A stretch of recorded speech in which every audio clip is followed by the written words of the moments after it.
स्वार्थ इच्छे समान बरिले इकडे असणारा गोपीचंद राजा कानिपनाथाच्या असणाऱ्या शिबिकेमध्ये गेलेला आहे आणि गेल्याच्या नंतर जे झालेलं वृत्तांत आहे ना त्याच्याबद्दल माफी मागून सेने काय आपल्याकडून अनर्थ झालाय याच्याबद्दल आपल्याकडे असणारा थोडी शांततेचा असणारा धारणा करून आणि तो त्या कानिपनाथा बरोबर असणारा संगती चांगल्या प्रेमानं करू लागलाय. सदा सनमुख करा जोडून अंगे दावे कार्या समान येथील तेथे अर्थ पुरवून संगोपना या ठिकाणी असणारा राजा गेलेला आता वेळेनुसार असणारा बदलावं लागतंय बरं का नाही तो वारा असणारा पूर्व कोण सुटलंय आणि पश्चिमेकडे टोपल्याचं तोंड केलं जमत नसतं या त्याच्यामुळे जसं वारं सुटलं तसं उपनायला सुरू केलं आपल्या भाषेमध्ये सांगायचं. वेळेनुसार असणारा राजा जसं जसं त्यांचा असणारा प्रश्न येईल त्या प्रश्नाचं चांगल्या पद्धतीने उत्तर देऊ लागलाय त्यांच्या मनाचं समाधान करू लागलाय.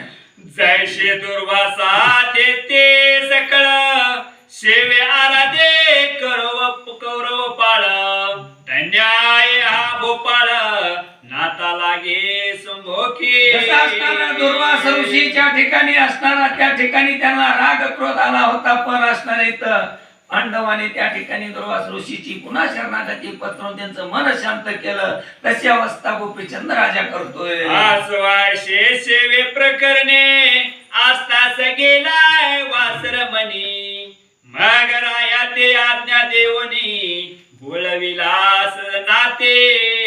असं करीत करीत करीत सूर्य मावळायला गेलाय. सूर्य मावळल्याच्या नंतर मग त्या कानिपनाथाने असणारा राजाला त्या ठिकाणी काय केलं आज्ञा दिली तिथून शिरी त्याला वाट लावलं जा म्हणले आता उद्या बघू काय करायचे ते. राव पातला सदना प्रती परियेताचे वंदिली मैनावती मग झाला व्रतांत ते प्रती निवेदिला रायाने. आता कानिपनाथाला राजाला स्वतःच्या घरी पाठवून दिलं तिथून शिनी आल्याबरोबर आता गोपीचंदन आपल्या आईचं दर्शन घेतलं आणि सांगायला सुरुवात केली माझे पण जे घडलंय नाही ते तुला सांगतो पूर्ण काय झालंय ते.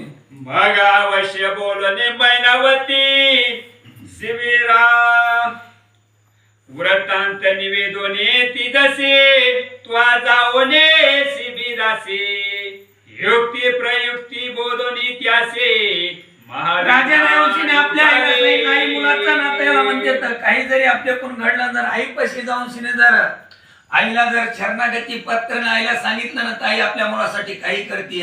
गोपीचंद राजा सांगतोय आई तू आता त्या शिबिके पशीर जा तिथं कुठं त्या कानिपनाथाकडे युक्ती प्रयुक्ती कर आणि माझ्याकडून जे घडलेला अन्याय न तेवढा अन्याय पदरात घ्यायचं काम कर.